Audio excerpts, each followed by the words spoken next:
Hi YouTube! Welcome to another adventure of C&W's Artistic Adventures. Wood burning. We're going to go through how to see which tool that you might want to buy and how to use some of these. This is a project I'm working on right now. It's a Christmas gift for 2018. This is Addie. Addie is passed, and I'm going to show you how to do detail like this. Let's get into looking at some of the equipment that we use and what you might be able to purchase and where. And then I'm going to show you how to do some of this stuff. Let me put my chair away and we'll get started. One I have for you is what we use at Hobby Lobby. When I'm going to teach a class, this is the tool we use because this is what they sell. It is an awesome tool. It could do pretty much anything and everything that you're going to need to have an awesome wood burning project, including that dog you just saw. What you have here is the tool. This is what will hold the tips, the nibs, and then you burn from this. I'm going to show you the nibs in a moment. This one has a adjustable heat temperature control. Okay, it starts out not very hot, changes your color. If you want to go by color to determine your heat, you can get an idea as to where you are when you get a pattern that you like in that heat color and kind of keep it there. When you get all the way over here, you're burning that, almost getting yourself some firewood. Okay, and it goes all the way off. All right, so look at some of the nibs that we have. Your booklet that you come, your instructions that come, will have a list as to what these are. I guess I could turn it this way so you can read it. It's what they have and gives you an idea what it can be used for. That's awesome information. Keep this handy. Okay, we have the first one, the universal point, and this is one that a lot of the different tools will come with. So this is the most common one that you will see in all the tools. Okay. It's got a nice beveled edge, can do a lot. Then the next one is something for the curves, the dots, the shading, and some cursive writing. It's just a nice rounded end. Very nice, smooth. The next one is a tapered point. You can use this one to cut into your designs easily, and it's used on different types of surfaces. And then we have the calligraphy. Those of you who like to write, this one's good for putting your name and signing your work. Then we have a shading point. Okay, you don't use just that bottom. You can actually use just the tip. You can use the side and make little fur strokes with it. There's a lot of stuff you can do with each one of these tools. This one, as you have a piece of paper down and you used an inkjet printer, you can heat this over the top of that, and sometimes that will transfer your image. It's also good if you ever do some automotive work. You can actually, if you have plastic, you can melt a little ding that's stuck out just a little bit and push it back in and work it around. That's something I've done in automotive. And then a hot knife, you could cut a variety of different things. You cut styrofoam, you cut into your wood, and you can make nice thin strokes for fur, but I wouldn't suggest that one a lot. There's other tools that are better than that if you want to make for fur.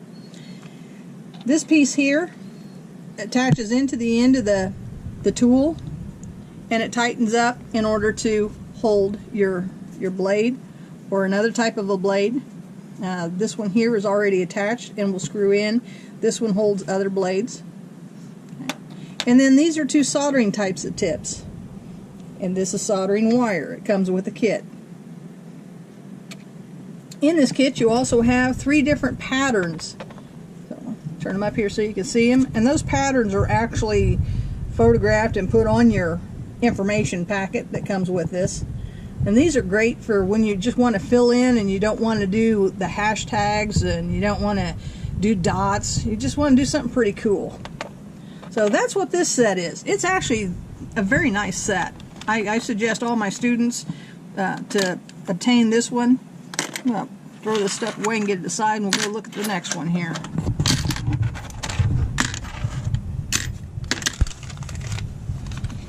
Get this one out of the way.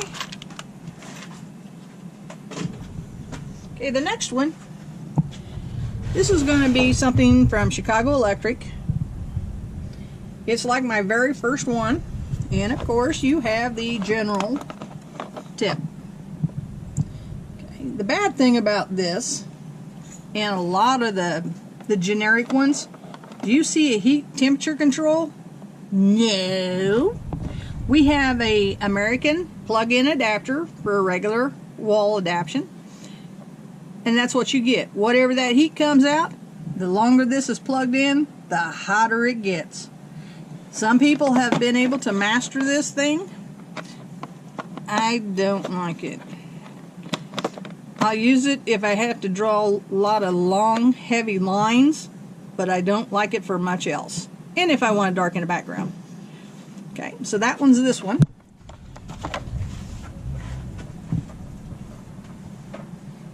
Another one that's a really good one. I'm really liking this one, but this one I get off of Wish. Wish is a site that you can get on your phone. It's an app, W-I-S-H. This is a $50 to about $56. I got mine for $51, and it comes with everything that you're going to need in order to be able to burn, like that dog that I'm doing now. You could do exactly like what I'm doing. The benefit to these little nibs, or you can make these. You can order this kind of wire, and you can actually create your own, smack out the end to flatten it out.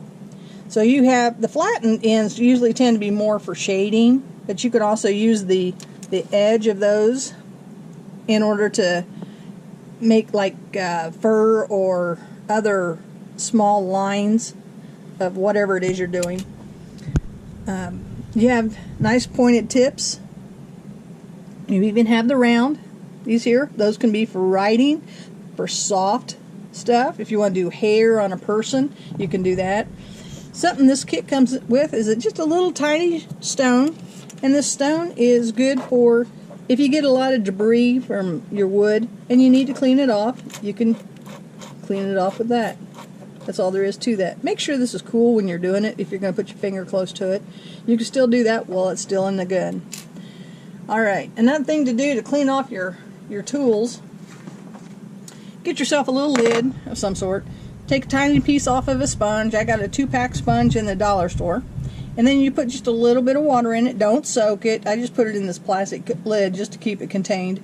And then you'll take your nibs. When they get dirty, you could also take them and clean them off. Okay. As you do that, remember the water is now cooling your nib. So you're going to have to give it a moment to heat back up. But that's 2 ways of cleaning off the ends of these nibs, including for the other sets that I've showed you.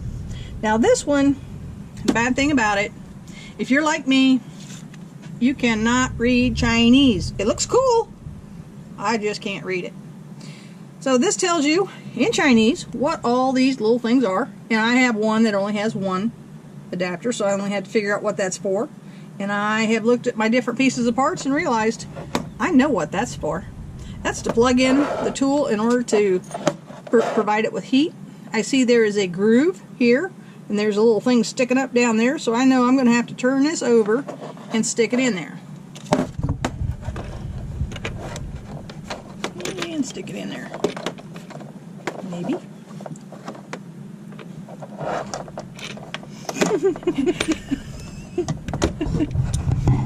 Yeah, I can stick that in there. There we go. Alright. Only on camera, people. Only on camera. Alright, and then we just tighten it down and it's secure. Okay, so that's how that one's secured in there. Okay, now to set up my pieces in order to work with it, whichever one I want to choose, my nibs.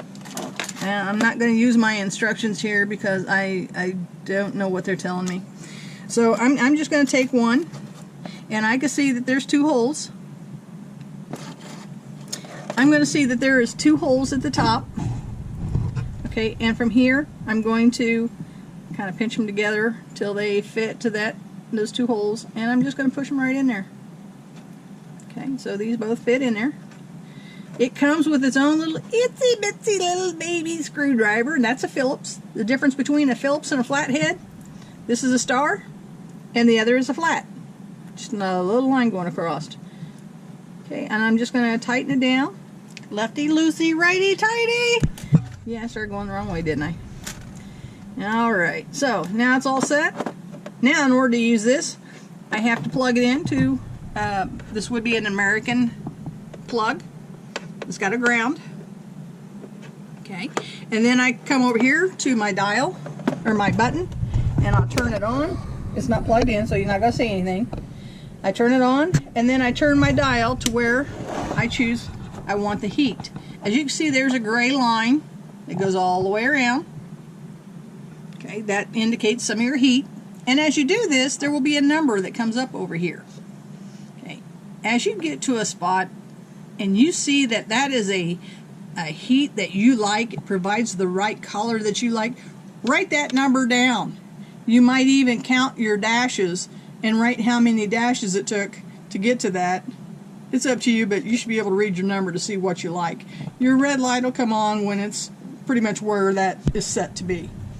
Okay, so that's how you use this one. It's actually quite easy. It's very user-friendly. It's just only spoken in Chinese. Okay, this is their cool version of a heat stand, and actually put it on the table here. There, you see the tip doesn't even touch the ground, touch the table. I do not have this completely together. I have to really pry it in there to get it together. I want it to be able to come apart and store it again. So those two go together and it'll be flush to the ground. And you notice it's a cute little kitty. Meow, meow. Okay, that's enough of that one. Let me get this one put away, clear off my table, and move on to the next one.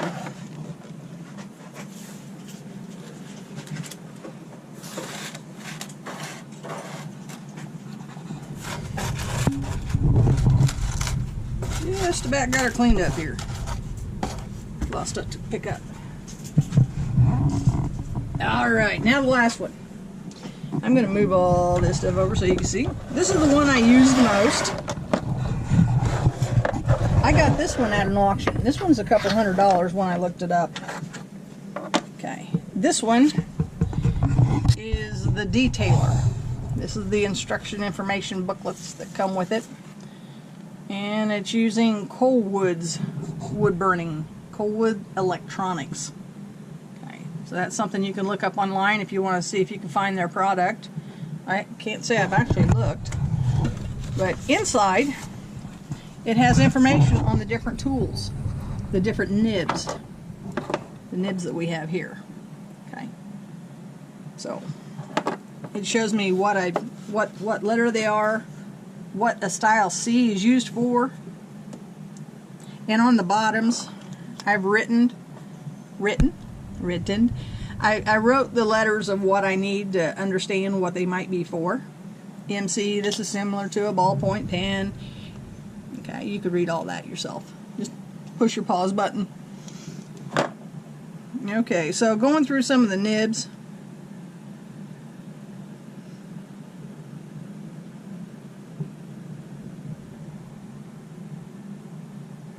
Got quiet in here all of a sudden. We're going through the nibs.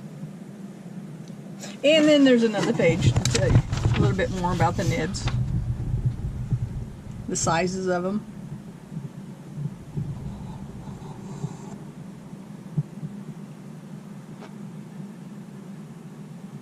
There's a wide variety. But if you do the Chinese one, you can actually make your own. Different size, different shapes, patterns. Okay, so now we look at the tool itself. The tool has a removable end, and then you have this tool here. This tool goes in behind, and then you pull it, just pull it straight out, and that removes the head. There's a groove, and then there's a raised spot in here, and that's how the two go back together. Okay. You can see that little white thing sticking up as my little knob. Okay, I'm going to put the two back together again because I'm going to be using this one. And just pushes right in there. Now, if that was hot, I would not want to touch that. Keep that in mind. If you get to going, you get too relaxed, you're going to burn yourself. But these all come in their own little cases. They're nice and convenient. Their own little individual sticks, handles. So you get a multiple group of them, It just takes a moment to change your handle out. And I like to use one of those little stands and then put one on there that I just took off, and then use this to hold the one that I'm actually using. Okay. It's got its own little pre-mounted heat stand. You can put it either way. Okay. And this one, it's already plugged in. It's an American plug. And on the end, it has a little connection. It looks something like what you have for your cable or something on the back of your TV. And it fits with this piece here. There is no specific side that you have to twist it in order to put it in. You just put the two together and you push them in. Simple. Now this is just about ready to go. I'm actually going to put a different one in there. So I'll just pull that apart. And I'm going to show you how to do some work here. So let me do this one here. Okay, this one's the one I'm going to use. I'm going to show you how to do some lettering with this one. It's rounded. It's going to be soft. Okay, so to get this one started and getting it warmed up, I'm going to turn it on. So the heat is coming already. Got dog hair. I average between 5 and 6 to kind of get started. Most of my heating will give me a light pattern at 5 to 6, depending on the wood that you're using, or watercolor paper, whatever you're using to put this on. You need to be careful of how much heat you're applying to start with. Always test it. That way you know how it looks, how dark is it going to be. Okay, let me get these out of my way, and then we're going to get started on something here.